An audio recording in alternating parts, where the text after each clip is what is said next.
In the middle of tremendous darkness and personal tragedy, false lights are trying to guide us, and they can bring shipwreck. We must be focused on God's pathways and His light in the storms of life.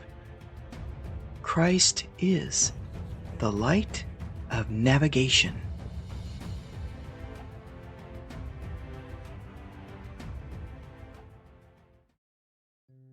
Hello, and welcome to the Light of Navigation in this Reflections podcast. My name is Marguerite Lever-Woodall, and I'm an author, speaker, and your host. In these podcasts, I love to explore and contemplate different life issues and their possible solutions through the lens of God's wisdom and His Word. In this 5th episode called The Last Thanksgiving, I'm looking at the holidays and how they can impact everyone differently. How do they impact you? Are they a joy or are they difficult? Will you join me in giving thought on the tough issues of life and discover God's pathways through it?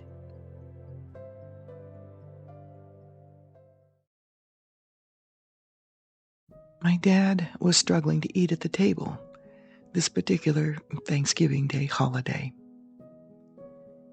He was slowly dying of brain cancer, and we knew there would not be another one for him. After a terminal diagnosis, he had been moved from his home in Seattle, Washington, to my sister's in Oklahoma. My sister Mary and I decided that despite the past damage that he had caused in his relationship with us, we would still honor him by caring for him in his final days. At times, he fought our attempts to help him. Dad was a proud and independent man. Of course, the brain cancer was affecting his judgment about his situation as well. He genuinely did not believe he needed anyone's help or intervention.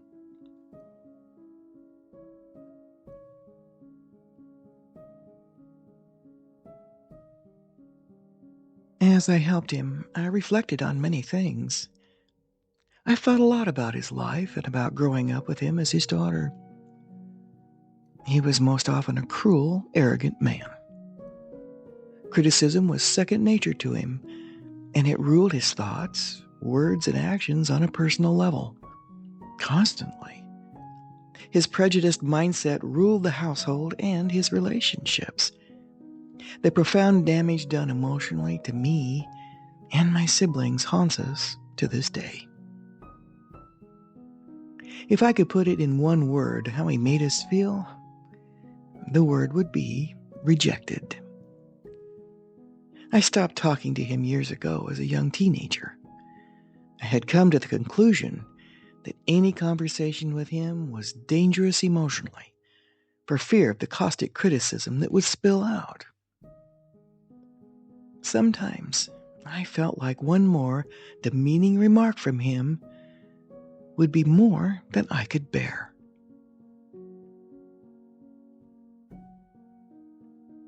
I kept trying to keep my dad's spoon upright as I helped him eat the turkey and dressing. In retrospect, God has brought me far in my life's journey. One of the worst prisons in life is unforgiveness. It can significantly disrupt our path in life. My walk with Christ has been tremendous in helping me to overcome the emotional and spiritual harm caused by those abuses. Through Christ's strength, I was learning to forgive the abuses of the past. As I sat at the table of this last Thanksgiving together, a sadness overcame me. I began to reflect on what could have been in his life and the lives of those around him had he not been so verbally and emotionally abusive. Few family members knew that he had been called into ministry after his initial salvation experience as a young man. However, he had never fulfilled it.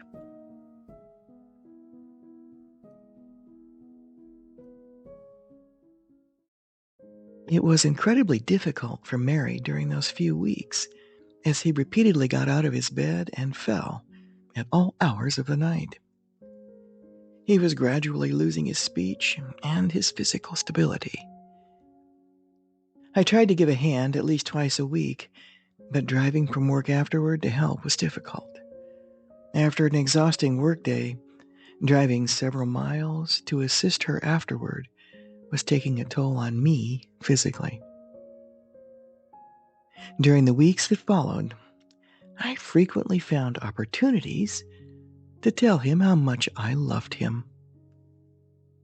I was no longer afraid to speak the words of love during the few dwindling conversations we had. To say to him, "I love you, Daddy," without the fear of being verbally rebuffed as usual. He could not voluntarily choose to back away or verbally retort in return now. He couldn't stop me or interrupt with criticism because the cancer was slowly draining away his ability to speak. I was finally able to enter his life with the love of a daughter and of God. For the first and only time, my dad told me how proud he was of me before he ceased speaking altogether.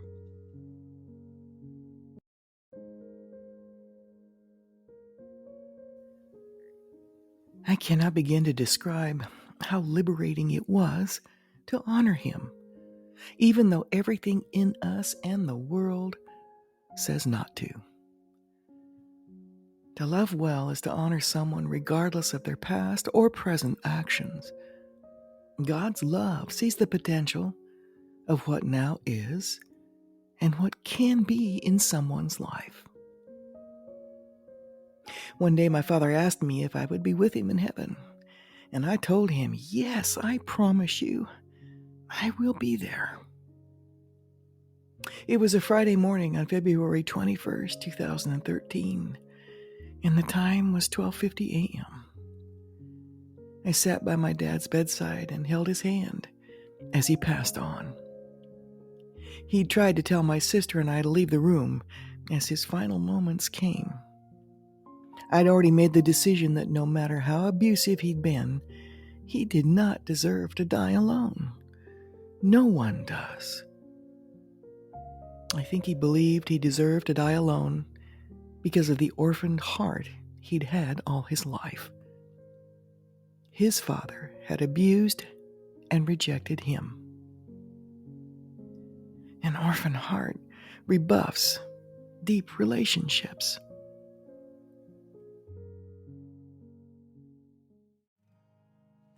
It was awful witnessing his passing. A part of my world crashed. Death is ugly. In those moments, as his spirit left this world and when he took his last breath, I spoke out and said, "Daddy, Daddy, Godspeed, Daddy. God is with you." There are many cancers in this life, and one of them is unforgiveness and its hidden, harbored offenses. I'm thankful that God has forgiven me for many things, and He's teaching me to forgive others as well. Because of this, I could enter my dad's life one last time to honor him and love him as I had always wanted to but could not. We all die, but so few of us live well in the midst of our life journey and its pain.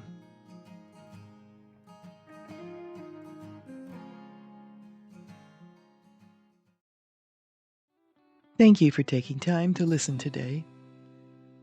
I know holidays can be hard, but hopeful. If this podcast episode would comfort or encourage someone you know who's going through an emotionally difficult holiday, please pass it on. Your comments are valued, and subscribing would also be deeply appreciated. Be sure not to miss episode 6 as part of the reflections during the holidays. I'll be sharing observations and thoughts concerning two different subjects we may not think about. This brief commentary offers space for unusual thoughts to ponder during the holidays, and I've titled it The Holiday Voice and the Room at the Inn.